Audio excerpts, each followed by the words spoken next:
কোটা সংস্কারের দাবিতে আন্দোলনরত শিক্ষার্থীরা আজ সকালে 10টার পরে খুলনার নতুন রাস্তা মোড় খুলনা যশোর রোডে অবস্থান নিয়েছে এবং তাদের অবস্থানের ফলে এই অঞ্চলে টোটালি সকল যানবাহন চলাচল বন্ধ হয়েছে এবং এখানে জাতীয় বিশ্ববিদ্যালয়ের অধীনে যে কলেজগুলো আছে এই কলেজগুলোর শিক্ষার্থীরা বৈষম্য বিরোধী আন্দোলন এই ব্যানার নিয়েই তারা এখানে আন্দোলনের কর্মসূচি পালন করছে।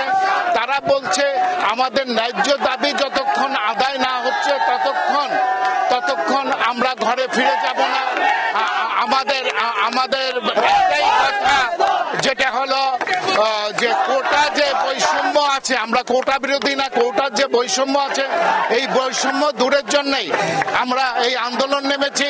ইতিমধ্যে আমরা রাষ্ট্রপতির কাছে আবেদন জানিয়েছি বিশেষ সংসদ বসিয়ে আইন পাস করার জন্য এবং আমরা আশা করছি যে আমাদের এই আন্দোলনের ব্যাপারে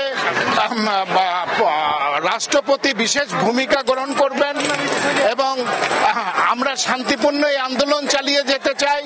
আমাদের উপর যে হামলা হয়েছে এর প্রতিবাদ আমরা যেমন জানাচ্ছি, তেমনি আমাদের বিরুদ্ধে যে মামলাগুলো হয়েছে সে মামলাগুলো প্রত্যাহারেরও দাবি জানাচ্ছি এবং আমরা শেষ মুহূর্ত পর্যন্ত দাবি আদায়ে আমাদের আন্দোলন অব্যাহত রাখব। এই ছিল আমার কাছে সর্বশেষ খবর।